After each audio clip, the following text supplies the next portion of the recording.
I made a broadcast in England. Yes. And in 9 charges leveled against me, the place where I committed this crime was London, in the United Kingdom. Yes. When my lawyers came to see me, To discuss his I had a defense. discussion with them about how I'm going to defend myself. Get the music. I told them that no court in Nigeria has jurisdiction to try me because since this offense was committed in England, so they said. Update on Mazi Nnamdi Kanu court case today, being the 27th of October 2025. Earlier this morning, I told you that Mazi Nnamdi Kanu possibly might be taken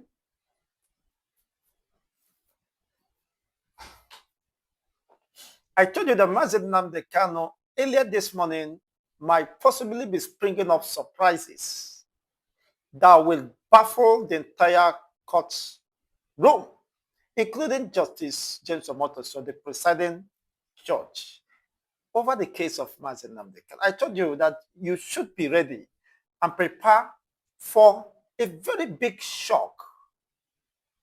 And today it is unfolding as the court resumes, as everyone gets seated for the court proceedings, and Justice James Omotoso walks into the courtrooms, and the due protocols were observed. Expecting Mazi Nnamdi Kanu to put up his defense, on Friday, he pleaded that more time be given to him so that he could have access to his case file and eventually study it over the weekend to prepare for his defense, which Justice James Omotoso granted on a clear basis and instructed the DSS not to obstruct access to Mazi Nnamdi Kanu. And eventually, it is a very welcoming development. And Mazi Nnamdi Kanu haven't gone through the fight case. He's very smart, brave, and intelligent. He understood that Nigeria government, the federal government of Nigeria, has no valid case against him. And as such, there's no need to put up defense in the first instance. It will be an insult, an embarrassment to his personality to take up a defense. Defending the indefensible where there is no any case to defend. It is quite interesting. Honestly, he said this, having gone through his fight case, having studied his fight case closely, he now discovered that the government of Nigeria has no valid charge against him. They have no valid charge. And as such, he declined the defense and insists on no case submission. I told you that the lead counsel to Mazi Nnamdi Kanu filed a no case submission after the prosecuting counsel closed their defense and their calling of witnesses and the rest of it. They closed their defense, and now the Justice James Omotoso now asked the lead counsel, Mazi Nnamdi Kanu, to also put up their defense, and they filed a no case submission, which eventually was struck out by Justice James Omotoso on whatever ground or based on his own intuition or whatever they have prompted that. Now, the lead counsel to Mazi Nnamdi Kanu eventually make another proactive step to file a preliminary objection against the continued trial of Mazi Nnamdi Kanu on the basis of his extraordinary rendition. Now, the only case there to establish is the case of his extraordinary rendition in the first instance, and to know whether Nigeria has the right to continue his trial. That violating his fundamental human rights in what is considered as multiple gross violations, including the extraordinary rendition, does not give Nigeria the jurisdictional competence and legal right to continue his trial. That is just pure ED, simple and short. Now, if we have discovered that the government haven't gone through his case file, have no valid charge against him, then what do you expect him to do? It will be very nonsensical and unprofessional for him to put up defense. What exactly is he defending? Is it validating the criminality or the injustice or the gross violations and the extraordinary rendition and torture he has been through? That's no justification. Now, at the resumed hearing, according to Channels Television, Mr. Kanu said he has gone through the case file and realized that there is no valid charge against him. There is no valid charge. Having gone through the case file, he came up with this position, that there is no valid charge against him. Of course, the 15 count charges levied against Mazi Nnamdi Kanu was struck out by an appellate court of law, the Court of Appeal. After the victory was won in High Court, proceeded to appeal, which the Nigerian Prosecuting Council filed an appeal, and eventually an appeal. The remaining count charges were struck out, and Mazi Nnamdi Kanu was declared discharged and acquitted, and affirmed that no court within the Nigerian legal jurisprudence has the right to try the leader of the Indigenous People of Biafra, Mazi Nnamdi Kanu. The judgment, the substantive and overwhelming judgment, was upheld by the appeal court. Even the Supreme Court confirmed when the Prosecuting Council argued that he jumped bail. The Supreme Court cleared the air that Mazi Nnamdi Kanu never jumped bail, but the federal government and its security operative contravened the position of the law that established the bail that he was granted. They went to his house to kill him.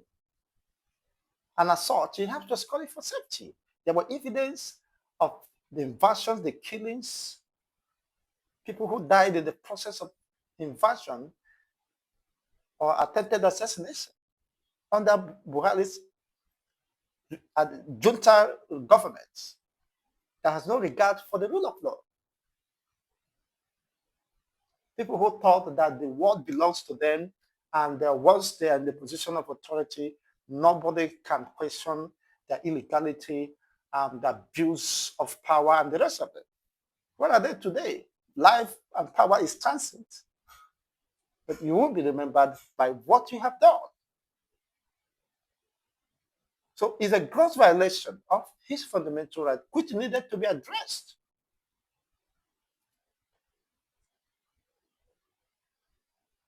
Not just trying to blame the victim, to condemn the victim, while the oppressor continue to leverage on fantasy and rides on the horses of you are continuing his trial, that the court will determine what other court will determine his case. Let me leave you with this brief, of course, video clip so that you watch what Mazi Nnamdi Kanu told you. You said that the non-crime charges you levied against me was committed in United Kingdom, which means you have accepted that the Nigerian government has no jurisdiction to try because they have no jurisdiction. That is London. So there is no reason why his trial should be continued in Nigeria in the first instance, and they are buying time, adjourning the case and the rest of that. As even confirmed by one of the senators from Delta State, Senator Network, he said he considers the continued incarceration of Mazi Nnamdi Kanu as unjust And everybody with good conscience would also think the same way. They understood that Mazi Nnamdi Kanu is being unjustly held and tried because they are afraid of his influence, that he is speaking the truth and the people has bought into his idea. The people have seen that he is the representative of the people. He meant well. He's speaking for the people, the voice of the voiceless, and the rest of them. So some disgruntled political elite are afraid of the influence and command of Mazi Nnamdi Kanu. That is just the case. So I think the bold step and smart step he has taken will change the entire narrative. It doesn't matter discarding, of course, both the material and the vital and compellable witnesses that may be called. There is no reason to call them in the first instance because there is no valid charge against him. He is right. But if the government proves otherwise, then let them prove him wrong. Let them prove him that there was no extraordinary rendition. His fundamental right was not violated. Let them prove that his kidnap from Kenya followed the due process and protocols were observed, which never happened. Even the Kenyan courts have ruled in this case. So which is also an indictment to the federal government, which indicted the federal government involvement in that illegal. They describe it illegal and unlawful. Do you get it? Now let me leave you with this video. I made a broadcast in England. Yes. And in 9 charges leveled against me, the place where I committed this crime was London in the United Kingdom. Yes. When my lawyers came to see me, I had a discussion with them about how I'm going to defend myself. I told them that no court in Nigeria has jurisdiction to try me. Because since this offense was committed in England, so they said, it's only a UK court. I made a Of course, Mazi Nnamdi Kanu has the right to decline from entering defense because he have gone through the case file and convinced that there is no valid charge against him. So what do you want him? You want to play on his intelligence? Okay, come and put up defense. Why you are buying time, procrastinating, adjourning case endlessly, and time is going. For the past 8 months, nothing has been substantive, have been established. Only rigmaroling, circumventing over issue that does not even exist in the first instance, while he continued to languish in DSS custody and the rest of it. So there is no case. The alleged terrorism cannot declines to enter defense, insists on no case against him. Insists on no case against him. Even the witness tendered by the DSS masked witnesses arraigned before the court is enough even to dismiss the case, because they even admitted that Mazi Nnamdi Kanu was not found with any incriminating objects that may suggest terrorism or otherwise. They said it. Possibly an indictment, a confirmation that Mazi Nnamdi Kanu is innocent. The only item he was found with the microphone addressing system. And the broadcast he made in London, which is not within the Nigerian jurisdiction. So you cannot understand that it's a clear case.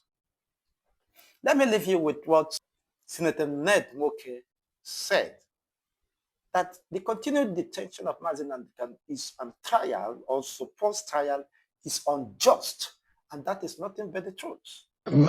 Not least, of course, the release of Nnamdi Kanu. They're asking for it. We know that that is something that has to be done. You know, you would just say, Nnamdi Kanu to be oh released. yes, yeah, of course. Why do you think so? Nnamdi Kanu has been in custody for some time now. I believe that he has been held unjustly. Many people feel that way. As a lawyer, do you think so? Oh yes, yes. You know, that the judicial process is unjust? Yes, yeah, no, it has been. There's a lot of delays in prosecuting him and all that. If you want to get him tried and convicted, get on with it. You know, but this is a guy who has been held unjustly, as I said, you know, for so many months. And the Buhari government started it. I'm not talking about this government. Trial. No, so the point I'm making now. I'm talking about the previous government under Buhari. When it's facing a judicial process right now. Yes. Saying is just because the argument is that there should be a political solution, maybe a null prosecution. Prosecution should be established on that for the case to be withdrawn. But there are those who say, well, there are allegations and it's left for the law for him to have his day in court, which is in process. But as you know, there has been some pronouncements by the Federal High Court, which has not been respected. The floor of the Senate. And you have argued with your colleagues the need for an Aniama state. And don't even begin the conversation around marginalization, because that's the first thing, because people will say, we have Southwest 6 states, South 6 states, Northeast 6 states, North Central 6 states, Northwest 7 states, but Southeast 5 states. Is that part of the agenda? To fix the Southeast that seems to be smaller in terms of the number of states, or what? Well, almost just over a year ago, I had a meeting with the President Bola Ahmed Tinubu, where I discussed about the problems of Southeast, the insecurity in Southeast. You know, what do we do to address it? And he knows the problems, and he also has an idea. The whole idea is that there should be some level of equity extended to the Igbos of Southeast by having an additional state. It wasn't going to be an easy task, you know, to create one, but it is doable. And I'm happy that we have come this far. The point is this: even at that time, it was understood that the problems of Southeast, the agitations of the youths of Southeast, the killings there, the referring to the ESN groups and ESN and IPOB and the rest of them. These are young people who have come up to say that they are fighting for freedom because they are marginalized. And one of the areas that they've all spoken about and against is the fact that they are the only zone. Southeast is the only zone in Nigeria that has 5 states. Why is that? Why was it done intentionally to undermine them? Of course, yes. And from engaging those youths, it became so obvious that if a step is taken in creating one state, just one state, to bring it apart with 5 other zones, let's leave Northwest out of this now, at least bring it apart to the 4 other zones, then something would have been done for them. You know, yes, they are clamoring for different things, but I mean, not least, of course, the release of Nnamdi Kanu. They're asking for it. We know that is something that has to be done. You know, you would just say, Nnamdi Kanu to be released. Yes, yeah, of course. Why do you think so? Nnamdi Kanu has been in custody for some time now. I believe that he has been held unjustly. Many people feel that way. As a lawyer, do you think so? Oh yes, yes. You know, that the judicial process is unjust? Yes. Yeah, no, it has been. There's a lot of delays in prosecuting him and all that. If you want to get him tried and convicted, get on with it. You know, but this is a guy who has been held